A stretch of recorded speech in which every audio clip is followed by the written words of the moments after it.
Oh man, where to even begin on it? Well, the PlayStation 5 showcase event ended a few hours ago, and a lot of new details have come out since then about it. And I'm just going to discuss my feelings on the stuff that they announced, and my thoughts on the PS5 and everything else in between. Now, why am I doing it like this rather than a reaction? Well, I had a lot of technical issues come up during that, so I had to scrap the whole thing. And rather than do like my rewatch, I figure, you know what, this is go quick and easy. Just talk about the stuff here and go on about it. So that's what I'm gonna do. So yeah, PS5 physical, digital. We finally have the price and release date, November 12th, which I figured it was gonna be around there. Like you look at the PS4 and 3 launch window, and it kind of evens out to about that day. I think I put it a week further, but I was at least right to a certain degree with one of the things here, and that was the digital price for $399 for the digital edition and $500 for the physical. I originally put $450 for the physical, so I was off by $50. It's $500, and you know I expect it. Now, like looking at it, it's like, I can see why they go 500 since it's got the Blu-ray drive and everything else, and that adds a bit more.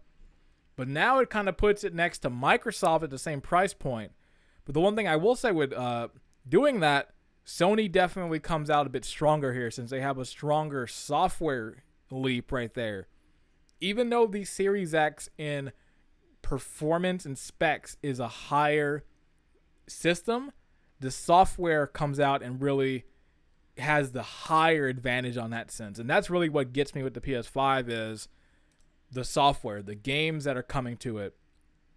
There's some really big hits coming within the launch window, the first few months, and the future of the system. Of games like we already know are coming, like Final Fantasy VII Remake Part 2. That's coming at some point.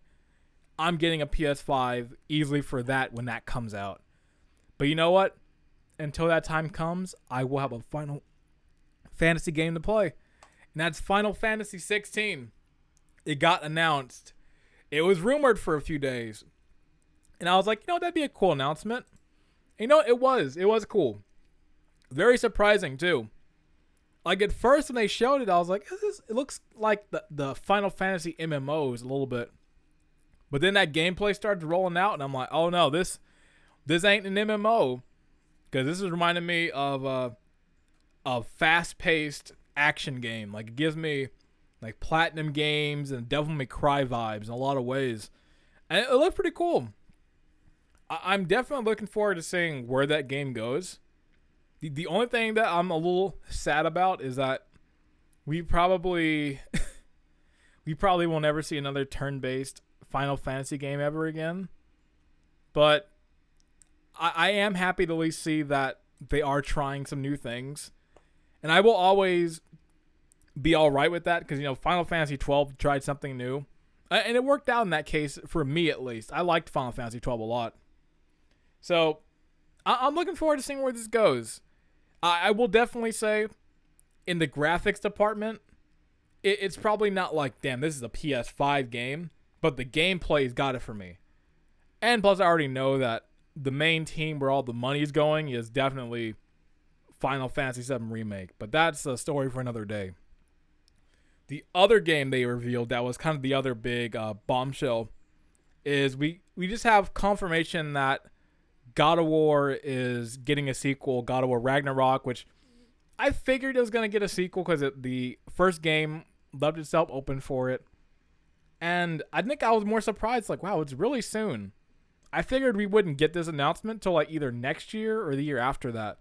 But I'm pretty psyched, especially that it says 2021. I almost am unsure if it even is going to come out next year. That would have to mean it either is kind of under the same boat as the Miles game, where it's using a lot of the assets from the first game, just kind of higher quality versions, or if it's its own thing built from the ground up. But we'll just have to wait and see on that one, because all we got was pretty much just this image right here. So we'll definitely find out at some point soon. Well, hopefully soon, since that's 2021. So we'll get more of that one.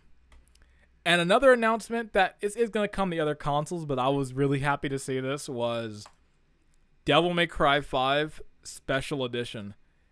I'm all there on this game again. I've been considering like playing this game again and getting a copy, and I'm happy I waited, because had I bought a regular copy, I would have been really mad. I was like, man, now I got to get the special edition, and that's another price. But thankfully now I can just buy this when it comes out, and I'm set. So it's gonna be dope. Like turbo mode, they're adding in Virgil with his own campaign.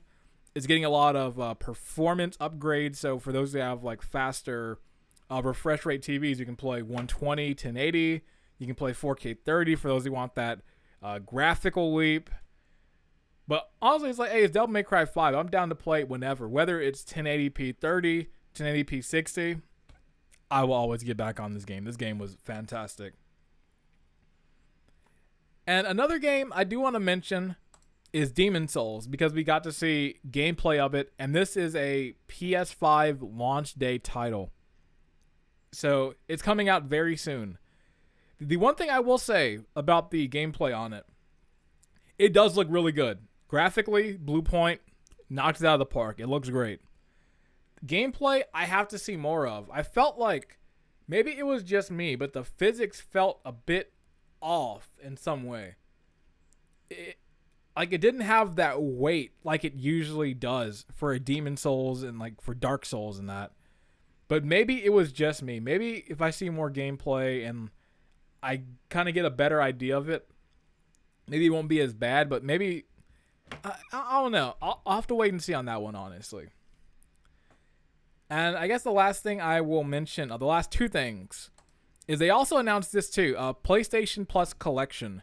So if you buy the PS5 on launch day and you have PlayStation Plus, you get access to a lot of the big PlayStation 4 games along with third-party games.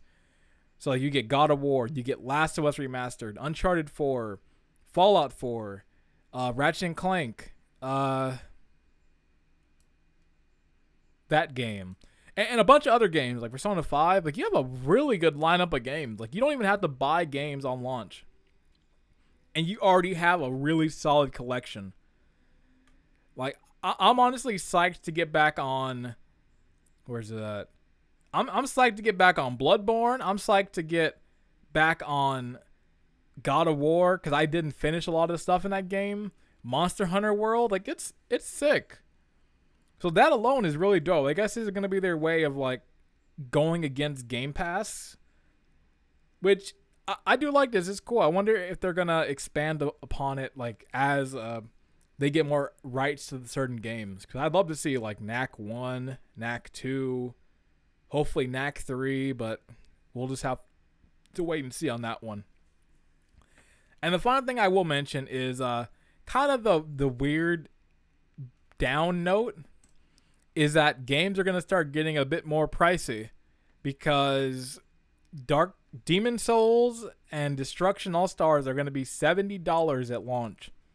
So that probably means that this generation we're going to go up another $10. So it's going to start getting pricey for these games. Even though it is just $10, it's just like, that $10 adds up. Like it's kind of crazy. By the time we get to like PS7, it's gonna be $90 games if it goes up like that. I think my only question I have right now is whether or not these are like first party like specific, or if it's developer specific, where the first parties are gonna be $70. And at the discretion of the developer, they can pick the price they want. So, for instance, Sackboy Big Adventure is $60. Miles is $50.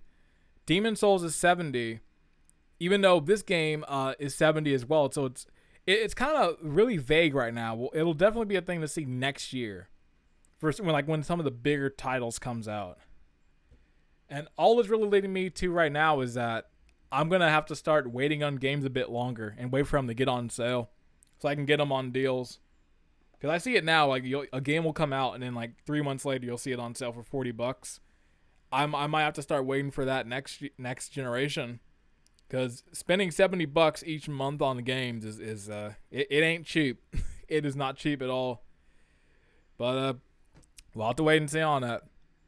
But yeah, overall, I was really impressed with the showcase event. There's a lot of cool stuff in there, and there's a lot of things I didn't mention. Like I didn't mention that Fortnite's coming to PS5, or that new Five Nights at Freddy's thing, or Resident Evil 8 Village. But honestly, you already know what to expect. Resident Evil 8 Village is gonna be incredible. So you already knew that going in. But overall, the whole event as itself, it was very fun to watch. I like the details coming out, and all it did was just solidify me and my purchase of the PS5 at launch. I think the system's going to be great. It has a really strong lineup of games within the first few months, and has a probably strong lineup in the future as well. And I'm looking forward to having the system. I'm getting pretty excited now.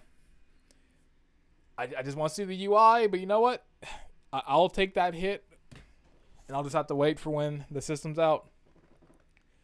So yeah, I'll end it there because I've been going on quite a bit talking. So I hope you enjoyed my talking of PlayStation stuff. But yeah, I'll call it right there. So thank you very much for watching, and until next time, I'm John GWC, and I'll see you later. Peace.